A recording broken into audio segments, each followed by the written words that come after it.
Welcome back to the Broken Crayons Still Color podcast. I'm your host, Shelley Hitz, and today's guest is Dawn Perry. Welcome, Dawn. Thank you. Welcome. Thanks for having me. I'm so grateful you are willing to share your story. We could probably do 12 podcasts on your story, but we're going to talk about one specific piece of it today. But Dawn sits today viewing life from a new vantage point. I think many of us can relate to this. But after having experienced 10 out of 11 top life crises in the past 7 years, wow, she sits with different eyes. During what she describes as her Mark 6:31 sanctuary season of wait, she is learning that winning the war of wait is achieved through worship, being rather than doing. Oh, I love that. She is looking forward to her next season with hope to where the waiting will lead. So, Dawn, thank you so much for being here. And just to start off, share with us a little bit about what your broken crayons looked like. Well, we have a box of 64 broken crayons. We got the jumbo size. Yeah. So. I know. When I was like, wow, 10 out of the 11 top crises in 7 years. That's tough. That's a lot. To go through. It's a lot. It's a lot. But God is good. And you know what I've really learned? I think in the overarching scheme of things, what the Lord has really shown me, Shelley, is that we really are never broken, but we're whole in a million pieces. Right? So just like the body of Christ, we all function even internally with different roles in our lives, different spaces. Each of the crises has taught me something precious and sacred. The Lord has enveloped me in his arms and taught me that warriors rest sometimes. They don't quit, they rest.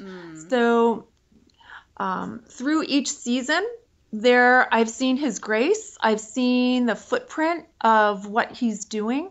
And you don't give up. You learn to stop and you learn to wait, which for type A personalities is really not a top priority ever. You really think that you should constantly be doing. Yes.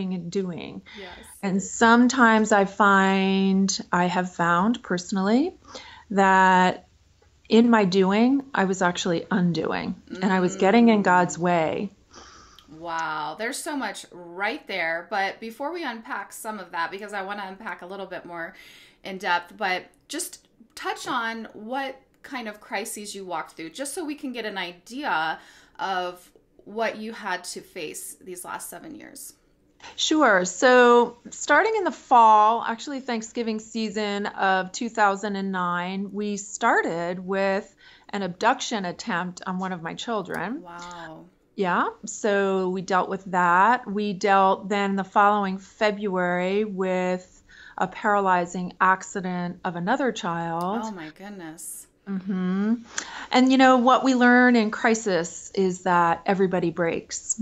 So it may happen to one person, but the whole family breaks. Yes, it's a ripple effect. It affects everyone in the family. It really does. So that really followed by the disintegration of my marriage. That was had its own special set of crises that were attached to that. I discovered financial devastation that I wasn't privy to. The loss of our family company. We dealt with addiction issues in our family, cancer, death of a close friend, sexual abuse scandals in the church that we needed to be a part of unraveling. And I think that was 10. Wow. Yeah. Yeah. I mean, and there's probably more. I mean, when we first talked, you're like, Shelley, there's so many things I could talk about. But I think just giving the general picture, you've walked through a lot. And you've been through a lot. And it's been painful. You've had a lot to grieve. You've had a lot of losses. You've had a lot of just different things happening. And it's, I'm sure there's somebody listening right now that feels like, why do these things keep happening to me? why does this keep on happening? And there's just more and more and more. And, what would you say was the lowest point for you during that season? I mean, there's probably several different points, but was there one like really low point that you can point out for us? Yeah, and I had to think about that for a minute.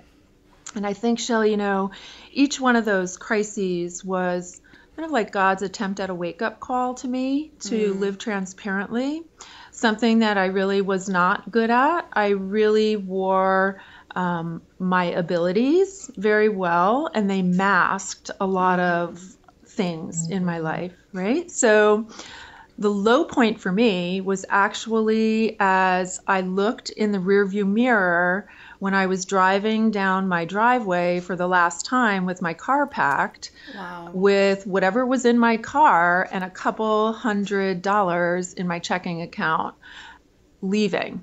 Wow. And it was a very sacred moment, as our driveway was pretty long. And as I passed each station of our driveway, there was just a stone of remembrance. And it was an opportunity for me to praise and worship for each of those stones that had been so graciously given to me, even in the ugliness of all of it. It was so raw, but beautiful. So yeah. Yeah, I actually just got little chills, I call them God bumps as you were talking. And, it's like in the midst of like feeling like your life is being torn apart, and, you're driving down that driveway and God's, reminding you of different things. And so tell us a little bit about your turning point of really learning how to embrace waiting and worship and what that means for those of us walking through crises, because there's people listening right now that are actually in the middle of it, or they've walked through it and they haven't quite gotten through it and they're still there. And so share with us a little bit about what God's taught you about that. Yeah, that I have been, when I left, I had come up to our home, which is, I call it my sanctuary. And I've been here for the past 17 months, just tucked away. I find that the turning point came when I call it my Mark 6:31 year, where the Lord just spoke to me and said, you come away with me to a secluded place and rest for a while. Resting really was not something that was in my vocabulary as an overproducer. Yeah, I know, we overproduce, right? I overproduced. So I think the Lord was about my undoing. This season has been about my undoing. So kind of I would, in context, put it in terms of probably ripping the wrapper off of my crayons so that he can reconstruct. So craziest of places, I feel like this past 17 months has been a masterclass with the master himself. And it's been a place, it's a sacred space where the Lord has allowed me to look at what happened realistically. He's kind of given me new eyes, shown me my part in it, accepting the reality of all of the things that had happened, grieving, getting in touch with those emotions that oftentimes we tend to push to the side. Right? Yeah, so that could really only happen in this secluded space. There was no more busyness. My big life was gone. Because busyness can be an addiction, and it can numb us just like any other addiction: alcohol, drugs, sex, other things, shopping, food. Absolutely. And workaholism has been the one that's been like, it's the addiction that's held on the longest, because it's for me it was like the hardest to let go, but it can numb those things that then when you don't have that, it's like, whoa, now it's time to start dealing with this. And so, that's, such a precious time that God has given you, but I'm sure it's been hard too. Oh, yeah. You just rail against the undoing, right? But I think the thing that has been pressed upon my heart most, Shelley, is that the waiting, and that war of worship wins the waiting war, right? So when we're battling on the front lines kind of like,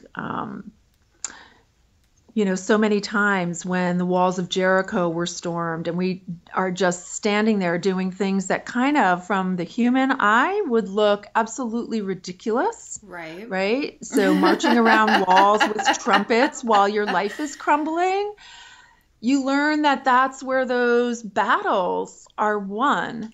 It's when we bend our knees, and the quicker we bend our knees, the quicker the battle we claim victory. So for someone who is maybe not quite sure like what worship looks like, for like for them, or what did the worship look like for you? Like what were some just practical things, or what are some ways that it looked like for you during this season?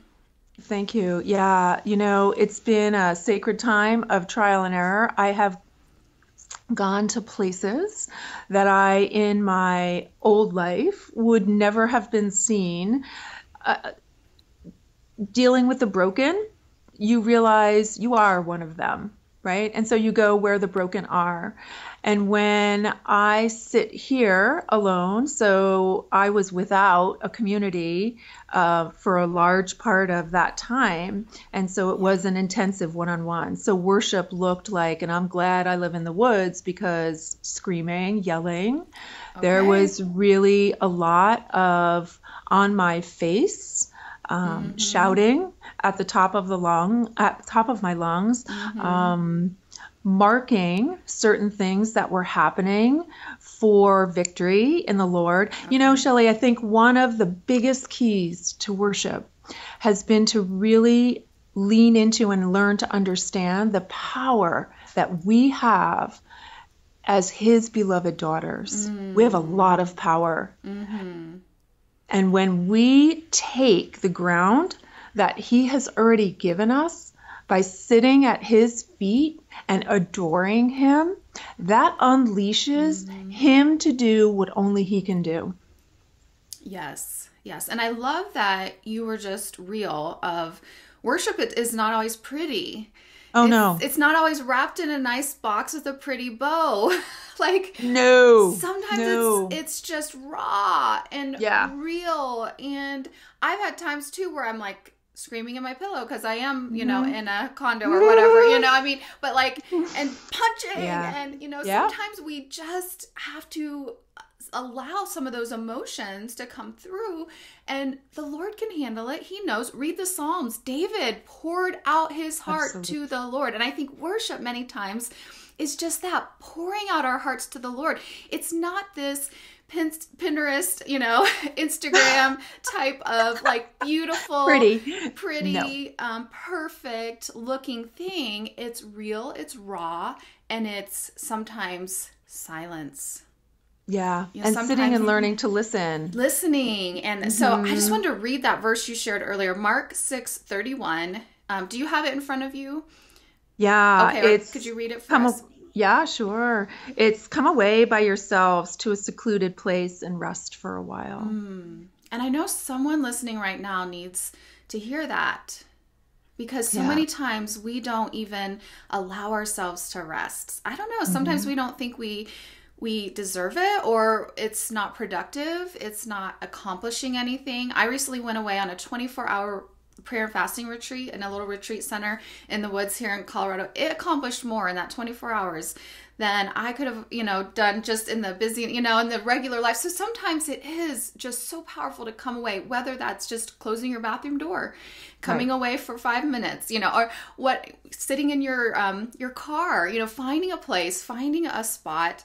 I know when my mom was in her crisis moment, when my parents' marriage was dissolving, and she just found a little place near their house in Ohio, and it was just a little wooded area, and it had a small little stream, and it wasn't gorgeous like sometimes you think of out here in Colorado, but it was sacred for her. And so I think just finding those spaces, coming away, but also allowing yourself to be raw and real. I mean, I think that's so powerful what you had mentioned in that. And just in closing, do you have any final words of advice for those that have really walked through just a lot of crisis in their life? They feel just really broken, or just life doesn't make sense right now. Do you have any, just final words or advice?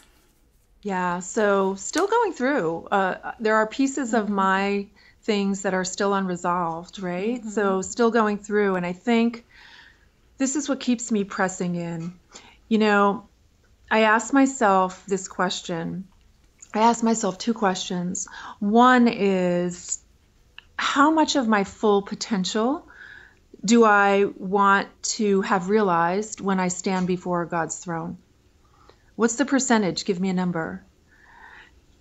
I would be really disappointed to have gone through all of this, stand before the throne, and hear God say, 62. I'm like really gunning for the 105 because that's the overachiever in me, right?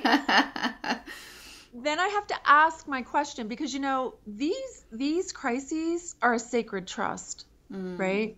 They're given to us for a very, very, very specific reasons, right?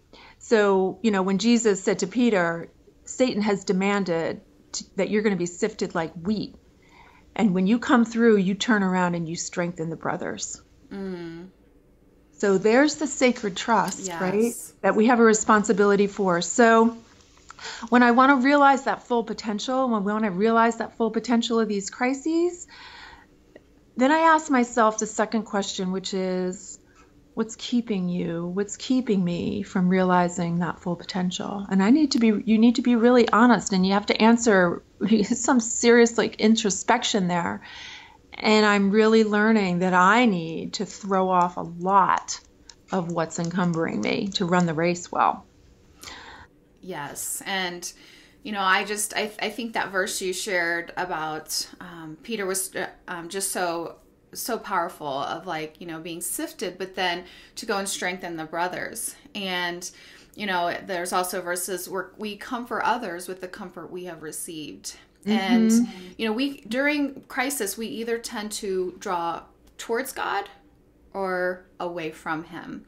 And crisis is actually an ideal opportunity to draw near and to grow more than you've ever grown spiritually or emotionally in your entire life, because it's such a time of dependency on the Lord, and not that self-sufficiency that we can get into during good times. And for me, it's those crisis times that I've grown the most and that God has used the most. And that's what I say in my book, Broken Crayons Still Color. It's our mistakes, our regrets, the things, that many times we want to just put aside, that God ends up using the most in our lives, and he can use it for his glory. And so thank you so much for sharing part of your journey with us today. If someone wants to get in touch with you, how would they get in touch with you online? You can always Facebook me at Dawn Stevenson Perry. You can also get me through my website, which is Platinum Travel Insiders with an S.com, and via email. So dperry7657 at AOL.com. Thank you so much. And thank you. I just know that someone needed to hear this today. I actually think, there's a couple book titles that could come out of what you shared. The Sanctuary Season of Wait. Yeah. The War of Wait through worship. Those things are so powerful. And I just know God is not finished with you yet, Dawn. He's going to continue to use this season to not only draw you closer to him, but to also just bring so much fruit. And your story is truly another example of how he can take our broken pieces and create a masterpiece.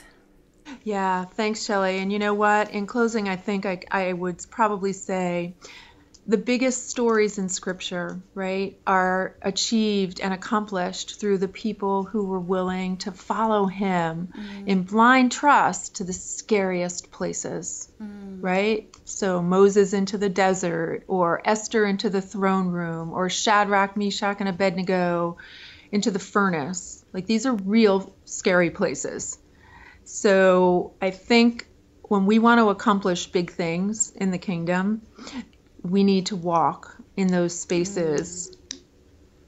Yeah. I just just love that. And I know God's been speaking to me about some of those things lately too. So we'll have to continue those chats. I know it. Yes. Yeah. Well, thank you. Thank you everyone for joining us today. I just pray you were blessed, that you really just were encouraged through what Dawn shared today. And if you or someone else you know has a powerful story to share, I would love to feature you on this podcast. You can apply to be featured at shelleyhitz.com/story.